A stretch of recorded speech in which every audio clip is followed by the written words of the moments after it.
તો હવે અમે આગળ રિક્ષાવાળાને બધાને પૂછીએ.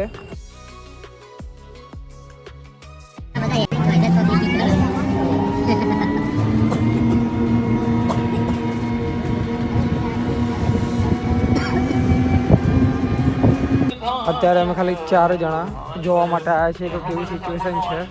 જો સારું લાગશે તો અમે સ્નાન કરીને જઈશું. અહીંયા ત્યાં ઘાટ ઉપર બોટવાળા એમને ના પાડી તો ત્યાંથી પછી રિક્ષા કરીને અમે અહીંયા પીપા પુલ કરીને એક અહીંયા પુલ છે તો અમે ત્યાં આવ્યા અને અહીંથી 1.5 કિલોમીટર જેટલું વોકિંગ ડિસ્ટન્સ પુલ ક્રોસ કરીને પછી ત્રિવેણી સંગમ છે તો ત્યાં અમે અત્યારે જઈ રહ્યા છીએ જોવા માટે કે ત્યાં કેવી સિચ્યુએશન હાલની તારીખમાં છે. બધી લેડીઝોને અમે લઈને આવી શકીએ કે ના આવી શકીએ. અહીંયાનો અત્યારે તો માહોલ એકદમ શાંત છે. કોઈ એટલી બધી ધક્કામુક્કી નથી કે કંઈ નથી કે ચાલવાનું બી એટલું નથી. એટલું બધું કંઈ રશ નથી દેખાતું મને અહીંયા. આપ પણ જોઈ શકો છો.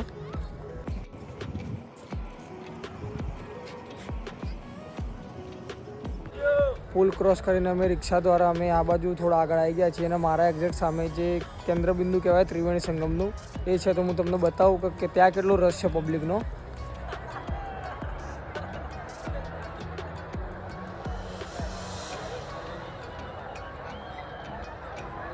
તે અહીંયા સેક્ટરો ડિવાઇડેડ કરેલા છે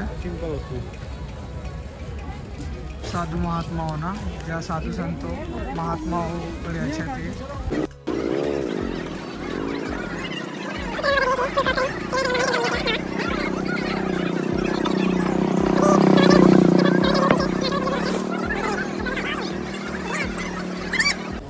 અગેન બીજો પુલ ક્રોસ કરીને અમે જે કેન્દ્ર સ્થાન છે સંગમનું, જ્યાં ત્રિવેણી સંગમ થાય છે એ જગ્યાએ અમે આવી ગયા છીએ. ત્યાંનો નજારો કંઈક આવો છે. અત્યારે સવારે 4:30 વાગે.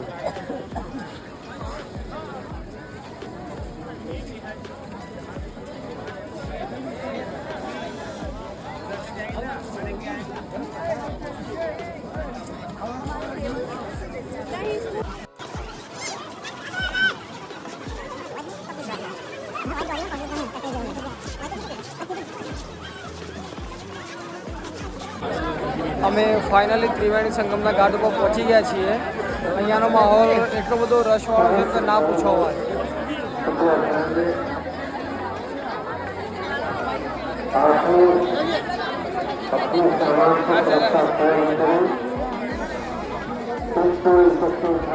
આ એ જ જગ્યા છે જ્યાં સરસ્વતી, યમુના અને ગંગા ત્રણેય નદીનું સંગમ થાય છે.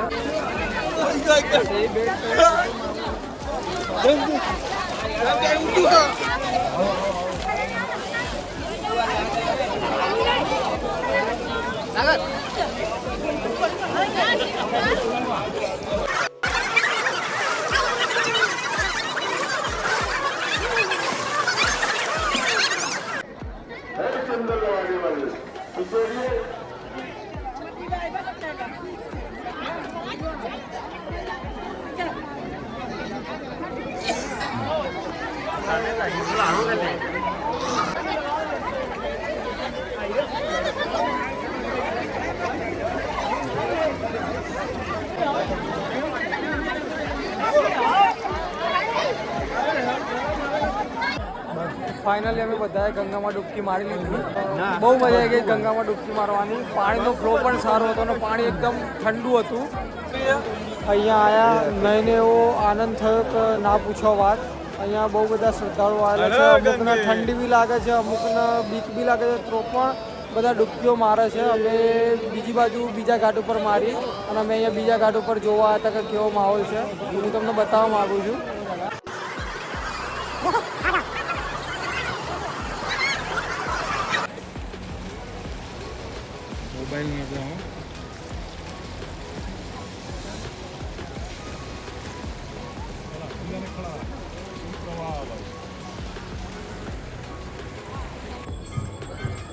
ગંગામાં સ્નાન કરીને હવે અમે સેક્ટરો તરફ આવ્યા છીએ.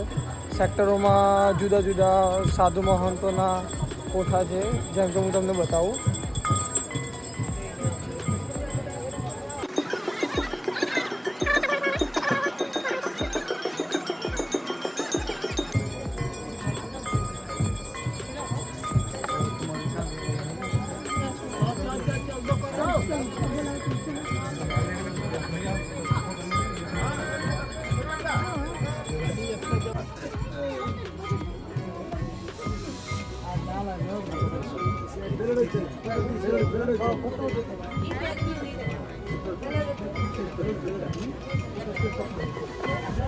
અહીંયા તમે જોયું એ પ્રમાણે સાધુ મહાત્મા ભભૂતિ લગાવીને બધાને આશીર્વાદ આપે છે.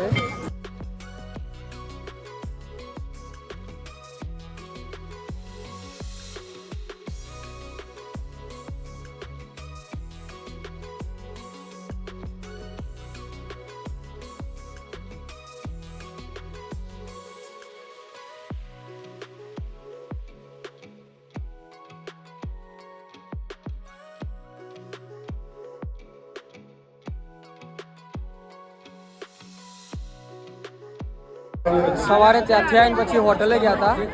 પછી ત્યાં થોડી વાર રેસ્ટ કરીને ચા પાણી નાસ્તો કરી અત્યારે ફેમિલી જોડે ફરીથી ઘાટ ઉપર આવ્યો છું. તો હજી પણ પબ્લિકમાં વધારો થાય છે, કોઈ બી જાતનો ઘટાડો હજી સુધી મને જોવા નથી મળ્યો.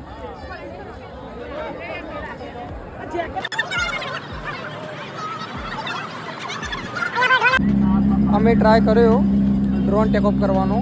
એમાં બતાવતું હતું નોટ જીસીસી, તો ટ્રાય કર્યો અમે. એના વગર બી અમે ટેકઓફ કર્યું. ડ્રોન સેફલી ટેકઓફ થઈ ગયું, પણ એક રેન્જ સુધી જતું હતું ને એના પછી ઉપર નહોતું જઈ શકતું.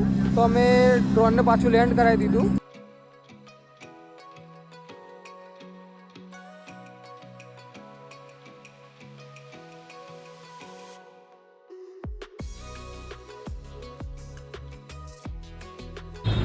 હું શૂટ કરવાનું ભૂલી ગયો હતો અને અમે પ્રયાગરાજમાંથી 10:30 વાગે નીકળી ગયા હતા. અત્યારે અમે જઈ રહ્યા છીએ વારાણસી અને રસ્તામાં જમવા માટે હોલ્ડ લીધો છે.